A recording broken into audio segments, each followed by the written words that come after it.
Dan kita masuk ke bab 6, teori etologi kelekatan dan orientasi elektris. Kita mau belajar banyak banget teorinya, tapi kita pilih yang kita highlight beberapa teori. Nanti kalau mau lebih tahu lebih dalam, silakan baca buku perkembangan, banyak banget buku perkembangan yang ada, ataupun browsing tokoh-tokoh dari teori etologi, terus teori kelekatan, fase-fase dalam teori kelekatan itu seperti apa. Terus kita juga belajar apa itu orientasi elektris. Oke, itu hari ini kita akan belajar itu ya.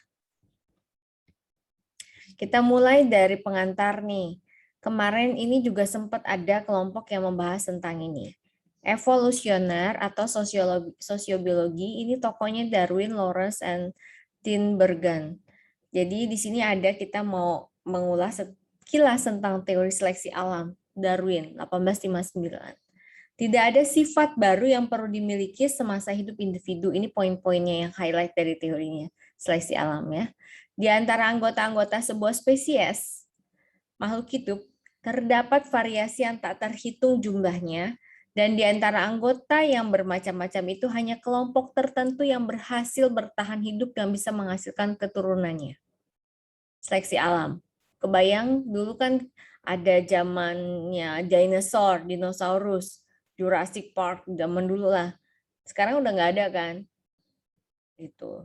Binatang yang paling mirip sama binatang purba itu apa coba? Di Indonesia ada tuh di Pulau Labuan Bajo ada Pulau Komodo. Ya, di situ kan dragon mirip-mirip dinosaurus, iya mirip-mirip naga ya. Maksudnya itu binatang yang masih kelihatan gitu evolusinya. Nah, tapi sekarang udah nggak ada lagi binatang dinosaurus. Ada yang piara dinosaurus di rumah? Nggak ada kan? Itu sudah, kecuali bonekanya ya, itu udah punah. Jadi seleksi alam sama manusia juga ada manusia purba zaman dulu. Kalau zaman saya dulu ada film Flintstone, tau gak? Flintstone. Nah itu zaman dulu itu. Jadi dia mau masak aja pakai batu. Mobilnya pakai kaki. Lucu banget. Kalau nanti browsing deh film zaman dulu Flintstone. Jadi bajunya masih baju-baju kulit kayak gitu. Dia berburu zaman dulu itu seleksi alam yang nggak bertahan hidup ya dia extinct ya hilang gitu. Terdapat perjuangan untuk bertahan hidup survival for the existence, di mana anggota terbaik sebuah spesies dapat hidup cukup panjang untuk meneruskan sifat unggul mereka pada generasi berikutnya. Survivor of the fittest. Jadi itulah teori seleksi alam. Sama kemarin juga kan kita sebenarnya selama pandemi COVID-19 ini kita lagi nih kalau berdasarkan sudut pandang teori seleksi alam tanpa sadar kita sedang mengalami ini. Betapa banyak kayak saya tadi pagi baru dapat WA gitu dari temen SD katanya sedang sakit gitu. Terbaring di rumah sakit, kronis sakitnya. Padahal seumuran sepantaran saya gitu. Jadi memang 2 tahun terakhir ini kan ya teori seleksi alam yang nggak bertahan, banyak yang sudah meninggal. Saya kehilangan rekan dosen juga, yang nggak tahu karena COVID kan cepat ya prosesnya yang waktu zaman-zamannya masih padat gitu COVID-nya. Ya itu banyak yang meninggal. Jadi seleksi alam. Jadi yang kalian nih, kita semua yang masih bertahan di sini, yang bisa ngumpul di Zoom sekarang, yang masih bernafas, itu blessing. Itu anugerah Tuhan. Masih bisa bernafas. Karena kemarin itu kita mengalami pandemi yang luar biasa kan, nggak pandang usia, mau tua, muda, anak kecil gitu. Dan kalau kita masih hidup sekarang, berarti kita survival for the existence. Kita masih bisa bertahan hidup ini, berarti kita sudah bisa melewati ini berjuang. Bukan berarti selesai perjuangan kita. Kalau saya selalu bilang, ya kalau kita masih bernafas itu anugerah. Jadi udah dikasih kesempatan nih, masih dikasih kepercayaan kehidupan, ya lakukanlah, jalani kehidupan dengan penuh syukur dan lakukan yang terbaik. Karena di luar sana banyak orang yang sempat mengalami kesulitan gitu untuk bertahan hidup, bahkan yang akhirnya tidak bertahan. Jadi ketika kita sekarang bisa bertahan, itu anugerah. Nah, teori etologi modern, Lawrence dan Tinbergen ini poin-poin yang saya highlight di sini. Ada perilaku sangat dipengaruhi oleh biologi. Terkait dengan evolusi dan ditandai oleh periode penting atau peka. Konsep periode penting itu istilah ini critical period adalah suatu periode tertentu yang sangat dini dalam perkembangan yang memunculkan perilaku tertentu secara optimal. Jadi pendekatan yang dalam teori ini pendekatan metodologis. Maksudnya apa? Pendekatan yang memahami tingkah laku dengan setting yang alamiah, langkah-langkahnya, mengetahui informasi tentang spesies tersebut sebanyak mungkin, mengamati tingkah laku khasnya, membandingkan dengan tingkah laku spesies yang lain. Nanti di sini ada bisa ketahuan tingkah laku yang namanya tingkah laku instinktif. Insting. Tingkah laku yang tidak pernah dipelajari dan muncul karena stimulus eksternal tertentu. Jadi, pola tindakan tertentu juga memiliki komponen pendorong dasarnya. Jadi kayak ada desakan natural aja secara alami dari dalam untuk terlibat dalam tingkah laku instinktif. Misalnya, tindakan penyelamatan diri anak ayam oleh induknya karena dapat merespon kapanpun jika anak-anaknya berada dalam bahaya. Biasa kayak gitu. Misalnya, kemarin rame tuh yang viral. Artis, ada pasangan artis suami istri yang meninggal karena kecelakaan, sempat viral kan. Itu juga muncul spekulasi. Tapi kalau kita lihat dari teori instingtif ini, si ibu, almarhum ibu ini berarti mungkin punya insting untuk langsung melindungi anaknya. Mungkin ya, ini contoh. Nggak ada yang tahu pasti gitu. Cuma ini banyak spekulasi teori yang bilang insting seorang ibu untuk melindungi anak gitu. Sama kayak tadi contoh anak induk ayam. Induk ayam itu secara itu insting itu apa nggak ada ilmu, nggak dipelajari, itu insting aja. Misalkan kayak saya lagi jalan nyebrang, insting aja kalau ada mobil saya pasti ngelindungin anak saya dong. Itu insting. Nah, kamu punya pacar, lagi jalan, lagi sepeda bareng misalkan, lagi goes bareng.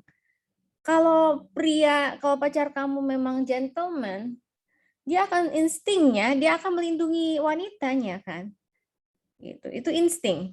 Jadi nggak ada yang nggak dipelajari, but it's spontaneous. Jadi dia spontan secara otomatis melakukan itu. Dan ini ada ilmuwan yang memang kerjaannya mengobservasi tingkah laku seperti ini, tingkah laku spesies. Spesies itu which is bisa manusia, bisa hewan. Yang penting makhluk hidup gitu, yang bisa dia observasi. Dan dibandingkan misalnya zebra dengan kuda sama-sama satu rumpun, tapi apa bedanya, tingkah laku khasnya apa misalnya. Ini ada pendekatannya, namanya pendekatan metodologis. Jadi yang memang tujuannya untuk memahami tingkah laku dalam setting alamiah. Jadi tingkah laku instingtifnya apa. Misalnya gini, ya tadi ya paling gampang insting ibu ya, seorang ibu biasanya dia pasti akan melindungi anaknya, nggak ibu ya ayah juga. Nanti ayahnya protes berhubung kita PG PAUD ibu-ibu semua gitu. Jadi ibu contohnya. Jadi kalau misalnya seorang ayah saya kemarin nonton film malam, nonton film drakor, Jirisan judulnya. Dia kayak kisah pendaki gitu. Terus ada salah satu illegal hiker ya, pendaki ilegal gitu, dia nangkepin ular, terus dia sempat debat sama istrinya, terus dia bilang, tapi ini kan nanti kalau kita ketangkep gimana, kata istrinya. Terus kata suaminya, gak usah mikir ketangkep. Ini kita kalau kita nggak melakukan ini, bagaimana kita ngasih makan anak-anak kita? Nah, statementnya si ayah itu sebelum dia meledak kena bom potato bomb gitu, instingnya seorang ayah itu adalah memberi nafkah untuk anak-anaknya. Insting seorang ibu yang merawat anak-anaknya, melindungi, gimana caranya dengan segala segenap kekuatannya pasti ingin melindungi anaknya. Itu insting. Itu yang contoh dari tingkah laku instingtif. Oke, sampai di sini bisa dimengerti ya.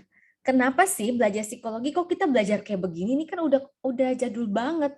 Udah kayak konvensional zaman dulu gitu. Primitif. Kenapa? Kenapa kita belajar ini? Karena dasar awal ilmu itu zaman dulu kan yang diobservasi ya hewan. Spesiesnya. Makanya ada teori evolusi yang mengatakan manusia itu katanya dari kera, turunan kera, yaitu ingat kita di sini di mata kuliah ini bukan untuk mendebat.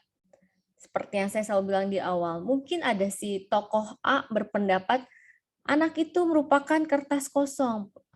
Tokoh B misalkan menganggap anak itu bukan kertas kosong, dia sebenarnya udah lahir dengan segenap kemampuannya, tinggal gimana di olesnya aja dikembangkan. Mungkin tokoh C punya pandangan yang lain.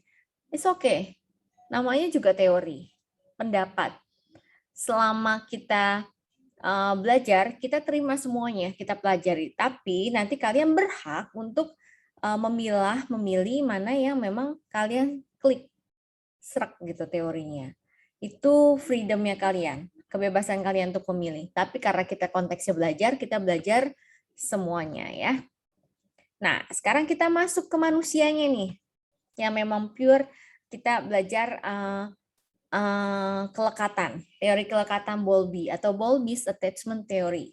Bowlby mengaplikasikan prinsip etologi terhadap perkembangan manusia. Kok tadi sebelumnya kan dia pakai spesiesnya banyak kan hewan. Nah, sekarang udah mulai diaplikasikan terhadap perkembangan manusia. Bowlby percaya bahwa perilaku awal sudah diprogram secara biologis. Hasil dari respon biologis adalah anak dan ibu akan mengembangkan hubungan kelekatan yang saling menguntungkan atau mutuality attachment. Teori etologi juga menggunakan istilah psychological bonding. Saya suka istilah ini, psychological bonding. Jadi, apa itu psychological bonding? Itu adalah hubungan atau ikatan psikologis antara saya di sebelah Bowlby nih. Ya. Nah, itu ikatan psikologis antara ibu dan anak yang bertahan lama sepanjang rentang hidup dan berkonotasi dengan kehidupan sosial. Itu namanya psychological bonding. Kenapa penting banget sih psychological bonding? Kenapa anak kecil, kita udah belajar, kita ingat-ingat nih karena ini udah bab terakhir, ingat teorinya Freud ya. Freud itu ada oral, fase oral, itu anak lagi ibu menyusui anak, fasenya kepuasannya di mulut oral. Itu ada, kalau kita lihat di Erik Erikson itu ada fase secure ya, dia merasa aman juga. Kenapa? Ketika dia dipeluk sama ibunya, terus disusui, itu kan ada kelekatan, menyatu, nggak cuma secara keberadaan, tapi maksudnya secara fisik aja, skin to skin, ada touching, sentuhan skin to skin. Benar-benar di awal itu anak itu membangun bonding sama ibu. Dan di sini adalah benar-benar investasi yang luar biasa orang tua kepada anak, terutama ibu ya. Jadi ketika anak merasa disayang, dia punya rasa aman dalam dirinya. Aku disayang, aku berharga. Dia punya secure. Dia yakin kalau dia itu aman di dunia yang, dia kan bayangin dong, dia selama ini di dalam perut ibu, di rahim 9 bulan itu sendirian kan, temennya yang main sama tali lagi, ya tali pusat itu, sama air ketuban gitu. Dia mainnya cuma itu, ngedengerin musik di luar, apa ya di luar, tiba-tiba keluar kan. Yang ruangan cuma kecil gitu, dalamnya tiba-tiba keluar ngelihat dunia yang besar. Gimana dia nggak panik kan? Nangis, dia ngerasa tidak aman, tapi ketika dia peluk, Dia ngerasakan, oh iya ya kayak di dalam perut mami, di perut ibu, anak merasa secure lagi, merasa aman, sampai akhirnya dia, apa ini kok kasih makan aku? Oh, dia elus-elus aku. Oh, dia merasakan ada kasih sayang. Dan terjadi adanya bonding ikatan. Dan itu nggak mati loh. Bonding ikatan itu sampai kita besar. Jadi saya sama mama saya udah mau 70 kan tahun depan, 70 tahun. Waktu kecil, saya anak bandel gitu. Kadang saya suka ngelawan gitu, suka bandel lah. Tomboy itu saya waktu kecil, meskipun perempuan. Tapi namanya bonding, ada ikatan. Saya kadang gini, waktu sekolah saya ingat, mungkin kalian juga pernah ngalami. Saya lagi sekolah gitu, lagi kepengen makan ini deh. Aduh, lagi pengen makan ikan asin misalnya. Cuma gitu doang, nyampe rumah, nggak taunya si mama masak ikan asin. Kayak bisa telepati, ting gitu, mami masak ikan asin, ibu masak ikan asin gitu misalkan. Itu kayak ada telepati gitu ya, itu bonding ya. Bonding atau misalkan gini, anak saya suka gini, mami kok tahu? Ethan mau ini, mami kok tahu sih? Kata si Koko. Ya sih, kok mami tahu? Kok mau ngomong ini gitu. Jadi kayak ada ikatan batin ya. Bahasanya awam tuh ikatan batin. Bahasa kerennya psikologi bilang tuh psychological bonding. Jadi ada ikatan psikologis antara ibu dan anak. Kadang gini, dulu mama saya berdoa malam-malam gitu, dia berlutut berdoa. Ternyata ketika berdoa itu saya punya adik lebih bandel lagi gitu dari saya. Jadi dia ada kecelakaan. Jadi dia lagi motor ilegal motor gitu, biasa ngetrek kan anak-anak SMA gitu, zaman dulu SMP SMA bandel baru belajar motor ngetrek. Truk dia mental berapa meter, jatuh motor dia mental, terus ada mobil gitu. Itu orang ngelihat itu kayak di film gitu. Jadi percaya nggak percaya gitu ya, selain itu kuasa Tuhan pastinya. Itu ada ikatan bonding yang susah dijelaskan, yaitu ada psychological bonding ketika seorang ibu berdoa. Jadi ya puji Tuhan adik saya masih hidup sampai sekarang gitu. Itu kata temennya yang melihat itu kayak tiba-tiba waktu berhenti gitu. Karena kalau truk dia jatuh, truk kegilas mobil lewat, beres kan, selesai. Motornya cuma lecet karena motor pinjaman kan. Motornya lecet dikit jadi nggak perlu diganti, dan dia cuma biasa aja, nggak ada geger otak atau gimana. Padahal itu kecelakaannya luar biasa. Jadi memang ya kalau sekarang, kalau dulu mungkin saya nggak rohani-rohani banget gitu. Jadi kalau ngeliat itu mungkin ya, kalau saya ngeliat, oh itu sih grace banget ya, anugerah Tuhan banget itu mukjizat gitu. Kalau dari sisi rohani ya, spiritual, tapi kok dari sisi psychological kebayang itu ada bonding. Mama saya mungkin ibu kami gitu punya feeling gitu nih, kayaknya ada perasaan gimana anak saya gimana, makanya dia nggak tahu kenapa dia berdoa malam itu gitu. Itu sering kayak gitu. Jadi misalnya itu ikatan, saya lagi contoh-contoh ikatan bonding. Nah, habis ini kamu telepon mama kamu ya, kalau yang masih punya mama. Kalau yang udah nggak punya mama, telepon Tambi atau siapa yang signifikan person kalian. Karena bersyukur kalau kalian masih punya orang tua ya. Jadi misalkan gini, kita lagi sakit nih, kalian orang tua di kampung, tiba-tiba ditelepon, kamu apa kabar nak, misalnya. Kok perasaan aku nggak enak gitu, perasaan mama nggak enak, makanya mau telepon kamu sehat kah, udah makan kah? Ternyata kan kamu lagi sakit gitu, tapi ditelepon. Pernah nggak kayak gitu? Itu namanya physical bonding, ikatan psikologis antara orang tua dan anak. Ya biasanya kalau yang punya kedekatan gitu dengan orang tua itu bisa sampai kayak gitunya, bisa segitunya dengan anak dan orang tua gitu. Itu psychological bonding biasanya sama ibu biasanya.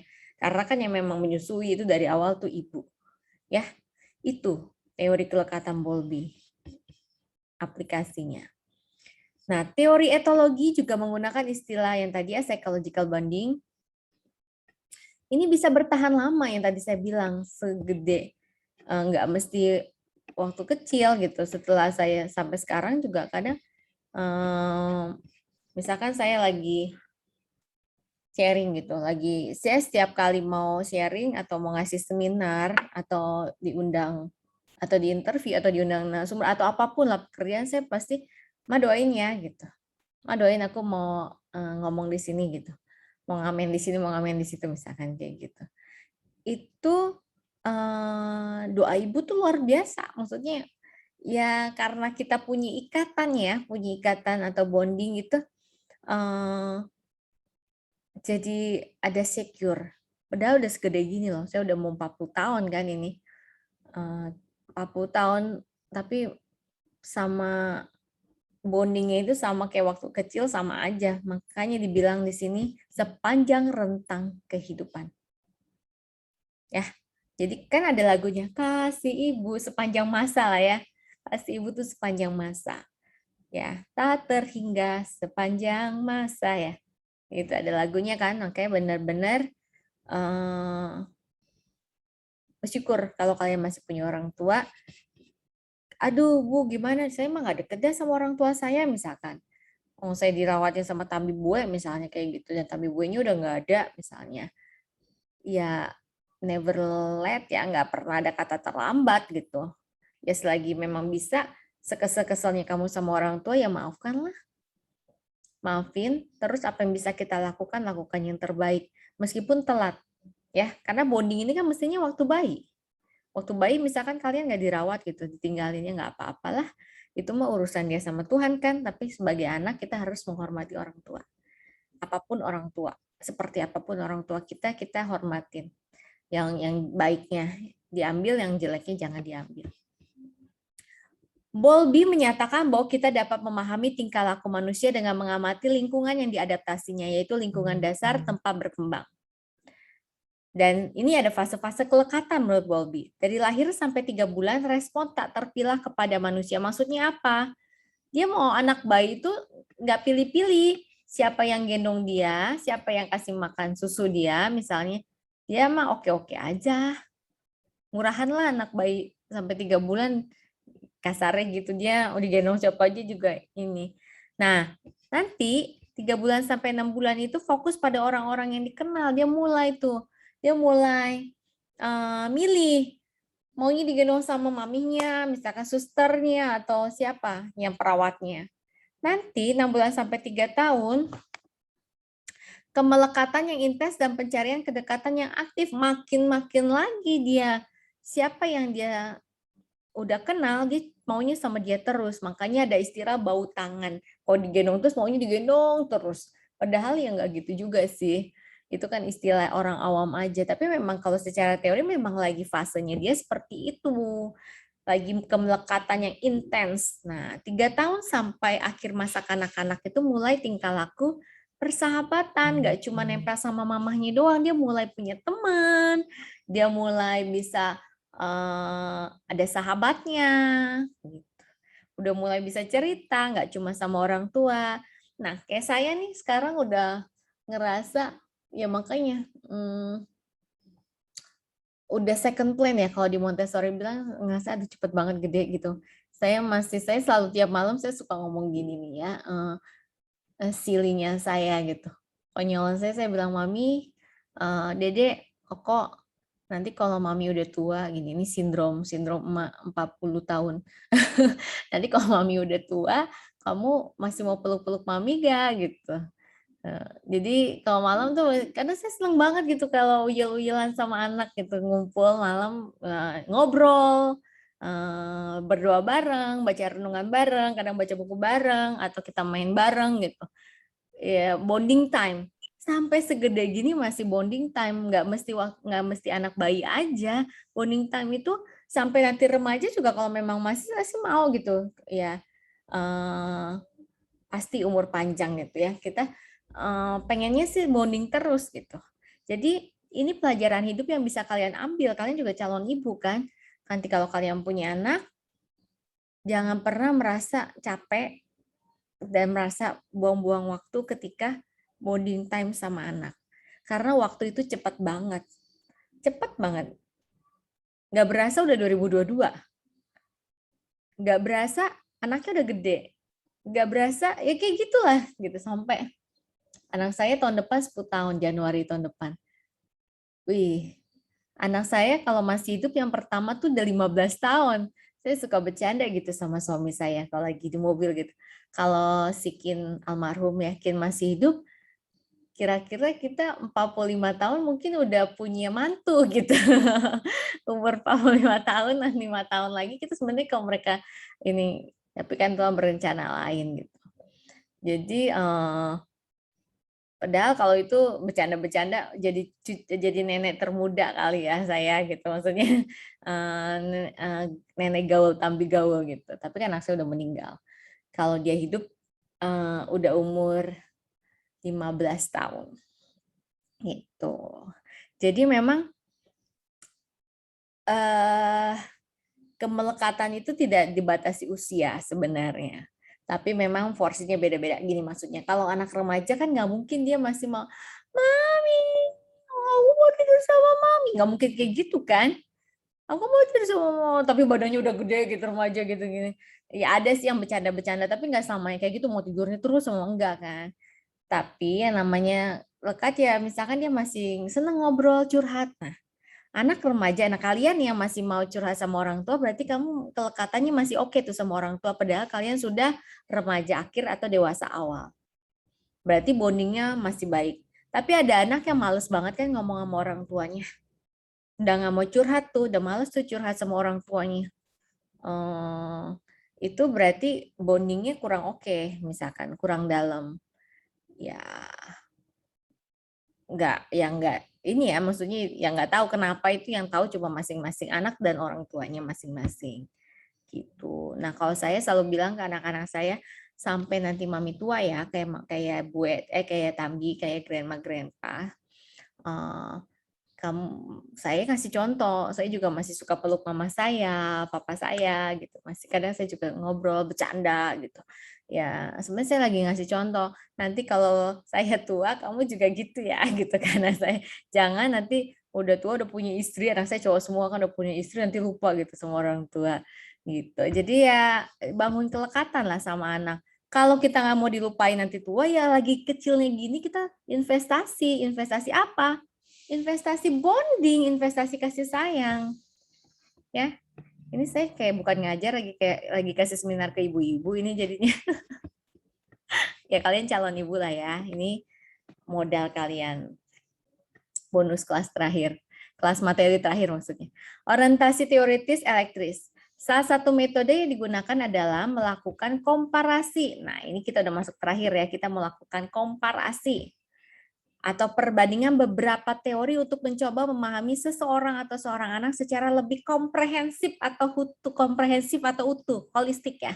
Orientasi elektris adalah mengambil hal-hal positif dari masing-masing teori untuk memberikan gambaran seseorang secara lebih komprehensif. Contohnya gimana nih?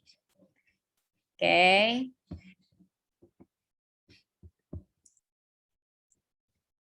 Dulu ya, biar nggak ganggu nih. Kelihatannya semuanya bisa lihat di sini tuh, lihat ya di atas semuanya. Batas usia. Teorinya apa? Ini contoh 3 teori. Nanti kalian di rumah bisa bikin sendiri, misalkan di sampingnya teori kelekatan atau teori yang lain juga boleh. Teori psikoseksual ini Freud ya, Sigmund Freud, teori psikososial Erik Erikson, ini teori perkembangan kognitif Piaget. Nanti kalau kalian mau tambahin Montessori, teori perkembangan Montessori atau teori perkembangan yang lain, silakan. Ya, ini saya kasih contoh 3 dulu. Usia 0 tuh baru lahir sampai 0,5 tahun misalkan itu oral, masuk fase oral. Jadi fase oral ini teori psikososialnya tadi kan trust mistrust, kepercayaan atau tidak percaya. Terus kalau perkembangan kognitifnya dia masuk sensori. Nanti kalau anak usia 1-3 tahun teori psikososialnya anal. Ingat aja, kalau paling gampang ingatnya gini, oral itu kan lagi anak menyusui, berarti dia oral kan. Biasanya menyusui sampai ada yang maksimal 2 tahun gitu ya.